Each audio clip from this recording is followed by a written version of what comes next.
Hi everyone. నేను 6 days trip వెళ్ళాను. అది మా భాస్కర్ గురూజీ వాళ్ళతోటి. మేము అందరం ఒక 45 మెంబర్స్ వరకు ఓలో బస్ తీసుకొని వెళ్ళాము. చాలా హ్యాపీగా ట్రిప్ అనేది మొదలయ్యింది. ఫస్ట్ మేము రీచ్ అయ్యింది ఆశ్రమానికి, సత్తుపాసి ఆశ్రమం. అది ఎక్కడ చెలికేరి దగ్గర ఉన్న దొడ్డేరి విలేజ్కి దగ్గరలో ఉంది. చాలా ప్లెజెంట్ క్లైమేట్.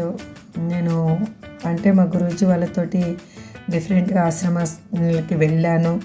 అయితే 1 day ట్రిప్ మేము వేసుకున్నాము. ఇలా 6 days ట్రిప్ అనేది ఎప్పుడూ నేను వెళ్ళలేదు వాళ్ళతోటి.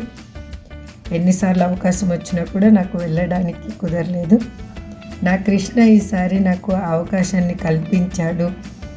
ఎందుకు అంటే నాకు పండరీపురం వెళ్ళాలి అనే ఆశ ఎప్పుడు లేదు, కానీ పండరీపురంకి కృష్ణ నన్ను రప్పించుకోవడం కోసం ఇలా నన్ను ఈ టీంలో జాయిన్ చేశాడు అని అనుకుంటున్నాను. ప్రతి దగ్గర నేను అందరి ఫొటోస్ తీయడము, ఆ ఫోటోలో నేను మిస్ అయిపోవడము, ఒక్కొక్కసారి అలా జరుగుతూ ఉండడం వల్ల నేను నా ఫోటో తీసినప్పుడు వాళ్ళు మిస్ అయిపోవడం అలా జరుగుతుంది. ఆశ్రమంలో మాకు చాలా మంచిగా నాకు అనిపించింది ఏంటి అంటే, అక్కడికి వెళ్ళంగానే అక్కడ గురువుని దర్శించుకున్న తర్వాత మేము అక్కడ లంచ్ చేసేసి అక్కడి నుంచి మేము కొంచెంసేపు రెస్ట్ తీసుకొని తపోవనానికి వెళ్ళి, అక్కడ తపోవనంలో కొంచెంసేపు భజన కార్యక్రమాలు ముగించుకొని, అక్కడ అంత తపోవనం కూడా చాలా ప్లెజెంట్గా ఉంది. అక్కడ అంటే అక్కడ ఉన్న గురువులు అక్కడ తపస్సు చేసుకున్న ప్లేస్ అంట. అది ఫస్ట్ స్టార్టింగ్లో దాన్ని అక్కడి నుంచి ఒక ఆల్మోస్ట్ 2 kilometers వరకు ఉంటుంది. అక్కడ నా కృష్ణ విగ్రహం ఒకటి ఉన్నింది, అక్కడ పూజ చేశారు. అక్కడి నుంచి మేము ఈవినింగ్ 6:30కి మళ్ళీ రిటర్న్ ఆశ్రమానికి వచ్చి, అక్కడ ఆ రోజు దత్త జయంతి దత్త పూజ, పల్లకి సేవ, దత్త గురువులకి పల్లకి సేవ చేశారు. మా గిరీష్ అన్న అక్కడ యజ్ఞంలో కూడా పాల్గొన్నారు. ఇది రమ, దీని గురించే చెప్తాను ముందు. ఇది మేమిద్దరము పక్కన కూర్చున్నాము. లాస్ట్ మేము ట్రావెల్ చేసినప్పుడు కూడా ఒకసారి సేమ్ తను నా పక్కనే కూర్చుంది, ఇప్పుడు కూడా తను నా పక్కనే కూర్చుంది. మా ఇద్దరికి ఫోటోలు తీసుకోవడం ఒక పిచ్చి, ఇద్దరం ఇలా ఫోటోలు తీసుకుంటూ నెక్స్ట్ అక్కడి నుంచి మేము నైట్ ఎర్లీ మార్నింగ్ 2 o'clock కల్లా మేము 15 to 2 o'clock కల్లా మంత్రాలయం చేరుకున్నాము. అక్కడ మేము రూమ్స్ ఆల్రెడీ బుక్ చేశారు. ఆ రూమ్స్లో మేము రెస్ట్ తీసుకొని ఎర్లీ మార్నింగ్ ఫ్రెష్ అప్ అయిపోయి మేము మంత్రాలయ దర్శనానికి వెళ్ళాము. ఆ రూమ్ ముందున్న రాధాకృష్ణ దగ్గర దిగిన ఫొటోస్ ఇవి. అంటే మెమొరీ అనమాట నాకు. ప్రతి దగ్గరికి వెళ్తే అక్కడ ఒక ఫోటో ఉంటే నాకు ఒక మెమరీ. ఆ రాధాకృష్ణని చూడగానే నాకు ఒక హ్యాపీనెస్. ఫస్ట్ అసలు నా కృష్ణ ఉన్నాడు ఆ ప్లేస్లో అంటే నాకు ఏదో తెలియని సంతోషం నాకు కలిగిస్తూ ఉంది. ఈమె హైమావతి అమ్మ, చాలా హ్యాపీగా నవ్వుతూ ఉంటారు ఇప్పుడు. వీళ్ళే మా గురూజీ అండ్ లలితమ్మ గారు. ఇది మా టీము. ఇందులో మేము లేము, మిస్ అయిపోయాము, కొంతమంది లేము. ఇక్కడ భజన చేసి ఆ మంత్రాలయం దర్శనం తర్వాత భజన కార్యక్రమాలు చేసుకొని మేము నెక్స్ట్ గాన్గాపురకి బయలుదేరాము. అక్కడ గాన్గాపురలో భీమా అమరజ నదుల సంగమం, చాలా పవిత్రమైన ప్లేసు. కానీ ప్లేస్ పవిత్రం, కానీ ప్లేస్ అంతా మాత్రము అంత క్లీన్గా అయితే లేదు. ఎందుకంటే అక్కడ వాళ్ళది తప్పు కాదు, గవర్నమెంట్ తప్పు కాదు, మనం వెళ్తున్న వాళ్ళది తప్పు. ఎందుకు అంటే అక్కడ మనం తీసుకెళ్ళిన అన్నీ అక్కడ వేస్ట్ అంతా వేసేసాము. మేము అనుకుంటూనే మేము కూడా వేసాము. ఎందుకంటే మేము కూడా అక్కడ తర్పణం వదిలి పూజ చేయించుకున్నాము.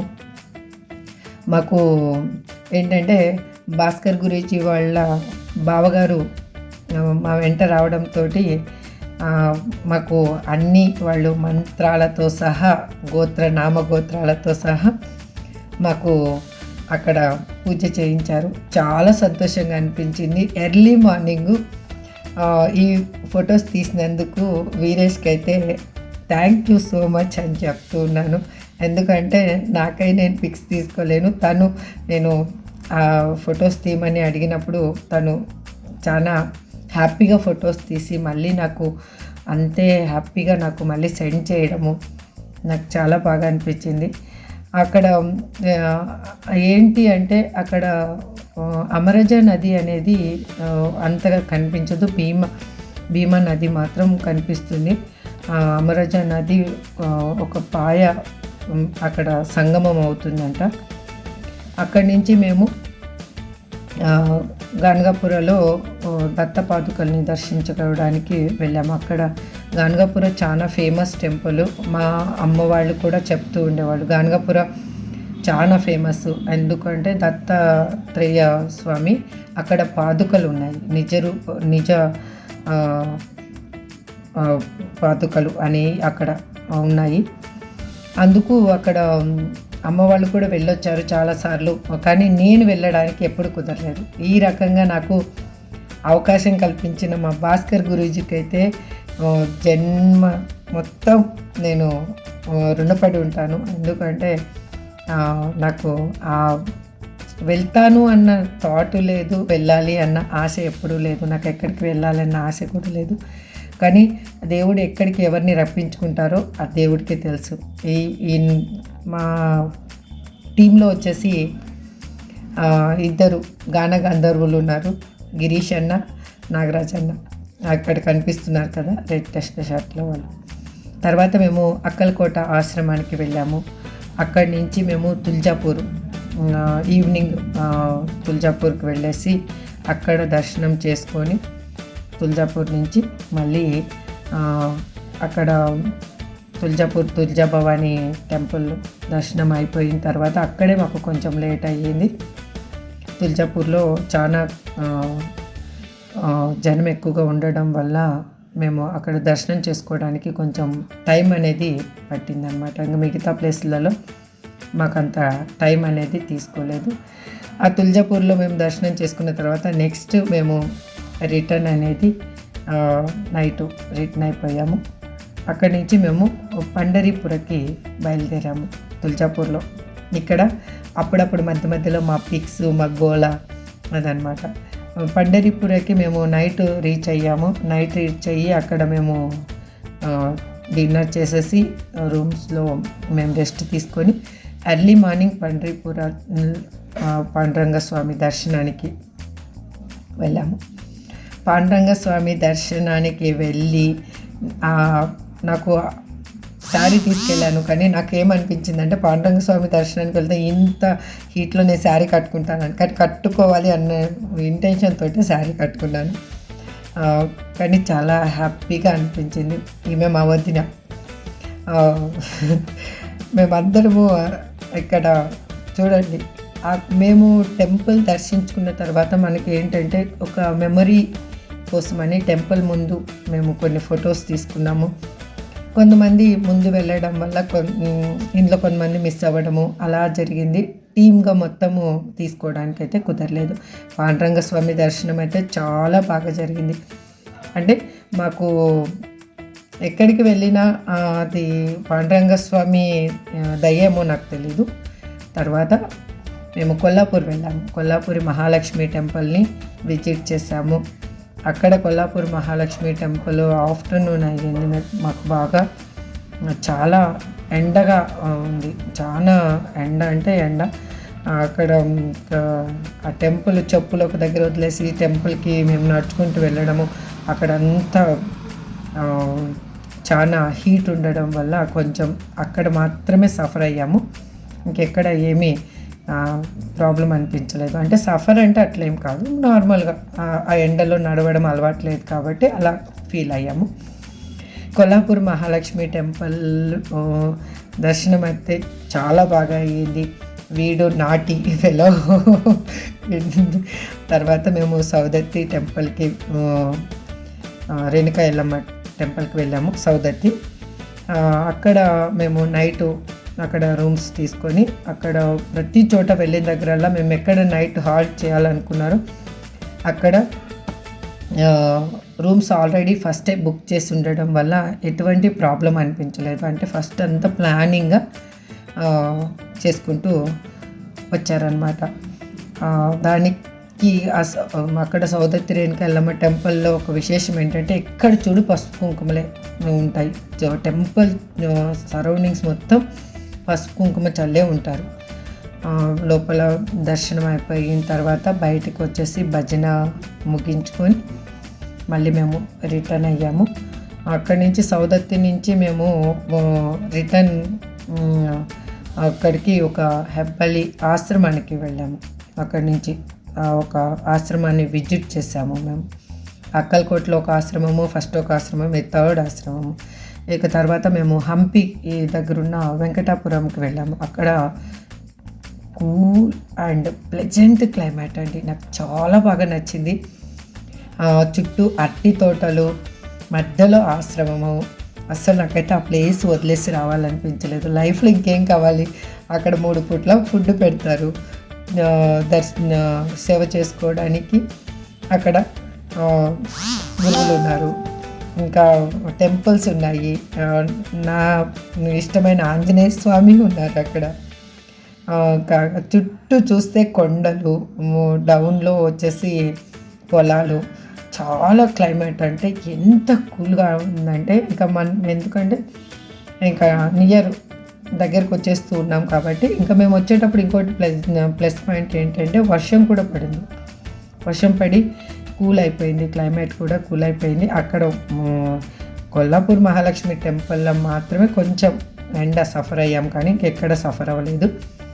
అక్కడి నుంచి నాకు అక్కడ క్లైమేట్ అంతా కొండలు, క్లైమేట్ చాలా నచ్చడం వల్ల కొన్ని పిక్స్ అనేవి కూడా తీసుకున్నాము. కొన్ని మిస్ అయిపోయాయి, అక్కడ తీసిన పిక్స్ మిస్ అయిపోయాయి. మా టీం కూడా, మేము వెళ్ళిన వాళ్ళందరం కూడా అక్కడ పిక్స్ తీసుకోలేకపోయాము అందరము, ఎందుకంటే విజిట్ చేయాల్సిన ప్లేసెస్ చాలా ఉన్నాయి.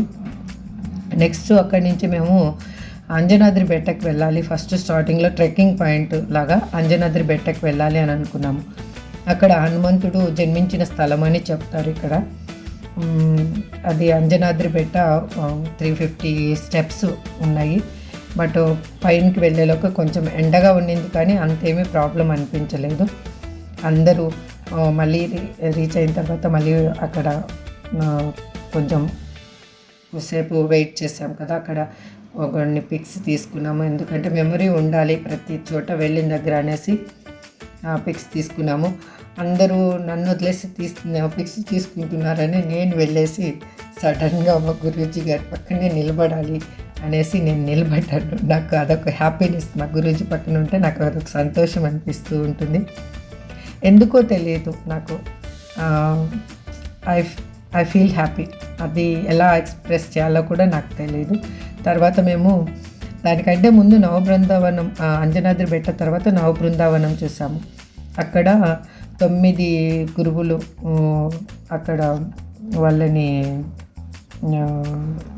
ఎలా చెప్పాలి దీన్ని, వాళ్ళు సమాధి అయిన ప్లేసు తుంగభద్ర నది ఒడ్డులో. తర్వాత మేము హంపి కోట ఇవన్నీ చూడడానికి వెళ్ళాము. హంపి విఠల టెంపుల్కి అలా వెళ్ళాము.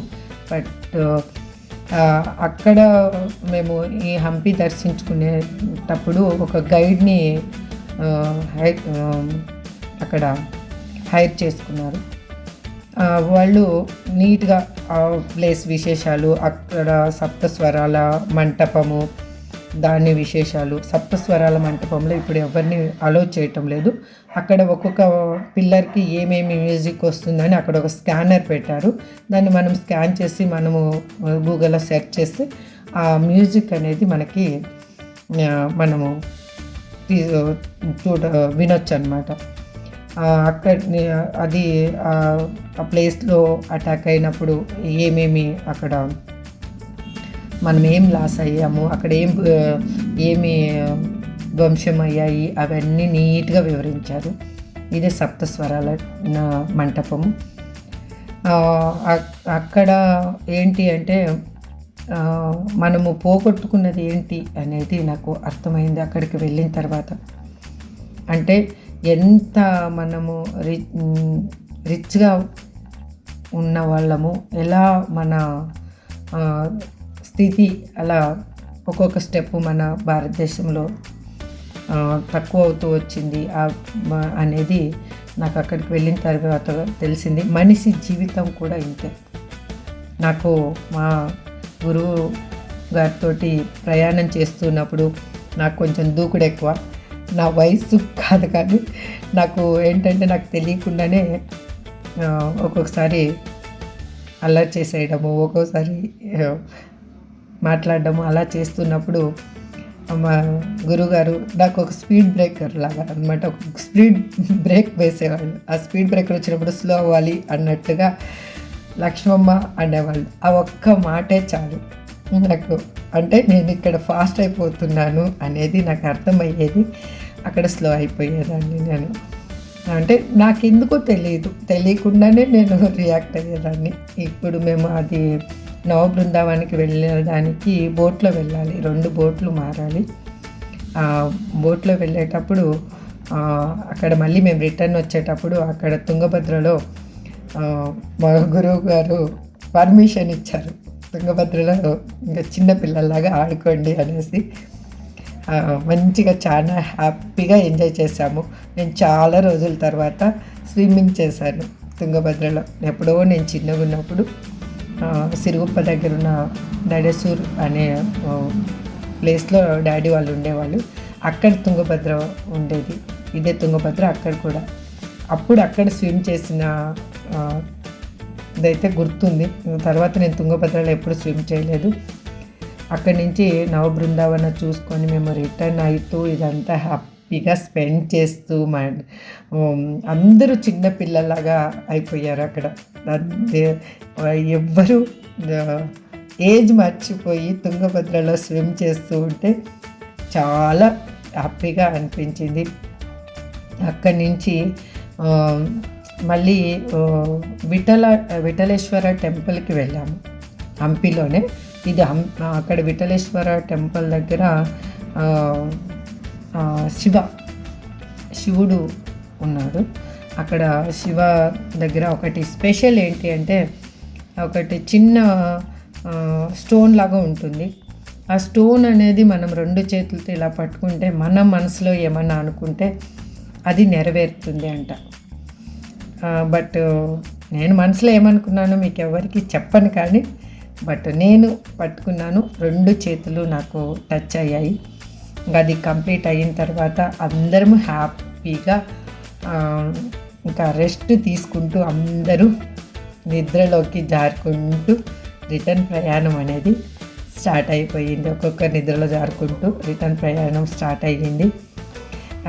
అసలు అంత హ్యాపీగా ఒక ఫ్యామిలీ లాగా డిఫరెంట్గా వచ్చిన వాళ్ళందరూ కూడా ఫ్యామిలీ లాగా ఒకరినొకరు క్రియేట్ చేస్తూ మా గిరీష్ అన్నని కిడ్డింగ్ చేస్తూ ఉన్నాను. అన్న ఒక్కటి కొట్టేదో వదిలేసి నవ్వారు. సంతోషం అనిపించింది. ఒకటి వేస్తారేమో అనుకున్నాను కానీ నవ్వారు. ఈయనే మా నాగరాజ్ అన్న. వీళ్ళిద్దరే గాన గంధర్వులు మా టీంలో. ఫుల్ జోష్ అంటే వాళ్ళిద్దరు ఉంటే ఇంకా ఫుల్ జోష్ మా టీంకి. ఎప్పుడు ట్రావెల్ చేసినా కానీ వదిన హైమవతమ్మ, ఇంకా అందరి పేర్లు అయితే నేను చెప్పలేను కానీ ఇది మొత్తం మా యోగా గురువు గారి దగ్గరికి వచ్చి మేమందరం చాలామంది ఇందులో యోగా టీంలో ఉన్న వాళ్ళే. తినే వీరేష్, తను వాళ్ళ వైఫ్, నాకు మంజు, పల్లవి, గణేష్, అగైన్ శ్వేత, కొంతమంది పేర్లు నాకు తెలియవు, పవిత్ర. ఇక్కడ వచ్చేసి ఇంకా వెనక మాకు వంట చేసి పెట్టిన వాళ్ళు మాకు కడుపు కాలకుండా చేసిన వాళ్ళిద్దరికీ మాత్రం చాలా రుణపడి ఉంటాము. చాలా హ్యాపీగా మాకు ఫుడ్ అనేది సర్వ్ చేశారు, వండి పెట్టారు. అగైన్ ఇంత మంచిగా మా జర్నీ సేఫ్గా కావడానికి నితిన్, అబ్బాయి bus cleaner, again Harish driver చాలా కూల్గా చూడండి, స్పెట్స్ పెట్టుకొని మరీ డ్రైవింగ్ చేస్తున్నాడు. అంత కూల్ పర్సన్. నేను నాకు ఒకసారి నవ్వు వచ్చి, అసలు నిద్రపోతూ డ్రైవింగ్ చేస్తున్నారా లేకపోతే స్పెట్స్ పెట్టుకొని డ్రైవింగ్ చేస్తున్నారా అంటే, దానికి లేదు మేడం నేను ఎండకి స్పెట్స్ పెట్టుకున్నాను అని అన్నాడు. థ్యాంక్స్ టు హరీష్ మమ్మల్ని సేఫ్గా మళ్ళీ రిటర్న్ బెంగళూరుకి తీసుకొచ్చినందుకు. ఎటువంటి ఆటంకం లేకుండా మేము రిటర్న్ బెంగళూరు అనేది వచ్చేసాము. 28th మార్నింగ్ మేము 6 o'clock కల్లా బెంగళూరులో ఉన్నాము. ఇది నా జర్నీ విశేషాలండి.